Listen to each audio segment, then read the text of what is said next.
Hello दोस्तों, आप सबका स्वागत है। मैं आप सबके लिए एक और वीडियो लेकर आई हूँ। प्रेगनेंसी में कैसे अपने स्तनों का ध्यान रखना चाहिए, अपने ब्रेस्ट का ध्यान रखें। आज इसी टॉपिक में मैं वीडियो बनाने वाली हूँ। आप हेडिंग देख के जान ही गए होंगे। सारी लेडीज़ों के दिमाग में होता है जो प्रेग्नेंट हो जाती हैं कि वो अपने स्तन जो होते हैं, उनके ब्रेस्ट जो होते हैं, उनको कैसे केयर करें जिससे अच्छे से कोई दिक्कत ना हो और अच्छे से फिर बाद में मिल्क का सिक्रीशन हो, बेबी अच्छे से फीड कर ले और बेबी को कोई दिक्कत ना हो। क्योंकि जैसे प्रेगनेंसी का फर्स्ट सेकंड महीने में तो इतना बदलाव नहीं आता, थोड़ा सा टाइट सा लगता है, दर्द होता है।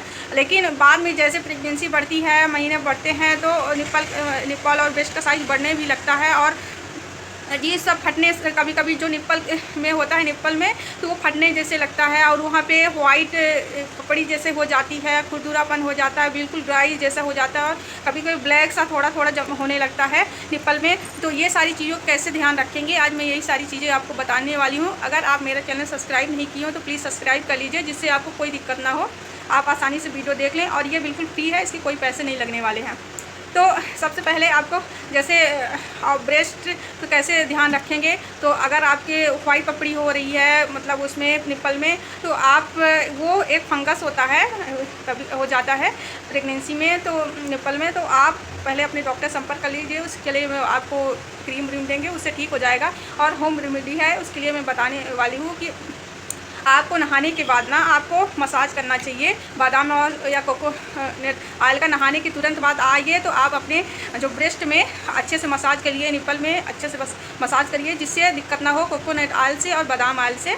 और नहाते समय भी आपके पास अगर बेसन है घर का, जो शुद्ध आता चने की दाल का बेसन बोलते हैं, पिसा के, आप बहुत सारे लोग जानते होंगे, घर की चीज़ है, नेचुरल चीज़ है, उससे भी आप निप्पल के पास वहाँ पे अच्छे से थोड़ा सा उसको पानी उसमें डाल के पेस्ट टाइप में उससे थोड़ा सा ऐसे मसाज करेंगे क्लॉक एंटी क्लॉक वाइज, तो आपको कोई दिक्कत नहीं होगी और धीरे धीरे वो सॉफ्ट भी रहेगा और जो वाइट पपड़ी है ये सारी चीज़ें दूर हो जाएंगी। और प्रेगनेंसी में निप्पल की जो साइज़ है वो आकार अजीब से फटने जैसे लगता है, 2 पॉइंट में फट जाते हैं, उसकी साइज़ भी अजीब सी हो जाती है। तो मैं यही सारी चीज़ें आपको बताऊंगी कि ये जो मसाज करने से, जो आप बेसन का मसाज करेंगे उससे और ये कोकोनट ऑयल से, ये सारी कोकोनट बादाम ऑयल से, तो उससे निप्पल की जो साइज़ है और ये फटापन दो अजीब सा हो जाता है, ये सारी चीज़ें नहीं होंगी और वो सॉफ्ट भी रहेगा। और मसाज करने से क्या होता है, जो मिल्क सिक्रेशन भी अच्छा होगा और जो नलियाँ हैं वो भी टूटती हैं।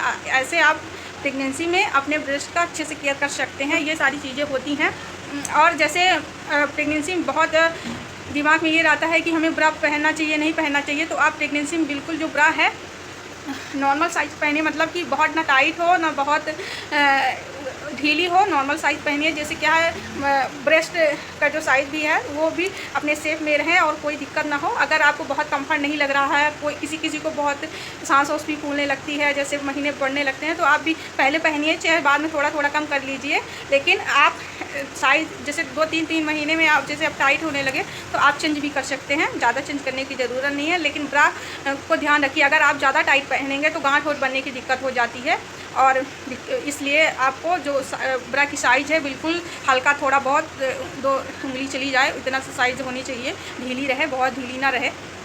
तो ये सारी चीज़ों को आपको ध्यान रखना है, जिससे आपको कोई दिक्कत नहीं होगा मिल्क का। और वो जो फंगस इन्फेक्शन हो जाता है, वाइट पाइट हो जाते हैं, उससे अगर बच्चा ना फीड करता है, आप ध्यान नहीं दिए, बाद में फीड करता है तो उसको इन्फेक्शन भी हो जाता है और उसको डायरिया होने का डर रहता है। ये अगर ये सारी चीज़ों का ध्यान नहीं दिया जाएगा तो आप अच्छे से अपना जो प्रेगनेंसी में अपने स्तनों का ध्यान रखिए, निप्पल का ध्यान रखिए, तो ठीक रहेगा। आपका बेबी भी हेल्दी रहेगा, आपको भी कोई दिक्कत नहीं होगी। नहीं बच्चा ना वो उस समय भी जब डिलीवरी के बाद बच्चा पकड़ता ही नहीं, उसको बहुत दिक्कत होती है, रुखापन रहता है और वो जो चीज़ें रहती हैं वो खुरदरापन, ये सारी चीज़ें, तो वो बच्चा फिर फीड करने में उसको बहुत दिक्कत होती है और वो सारी चीज़ें फिर उसके मुंह में लगेगा तो उसको इन्फेक्शन भी होने का डर रहता है। तो आप अपना ध्यान रखिए। बस बाय बाय।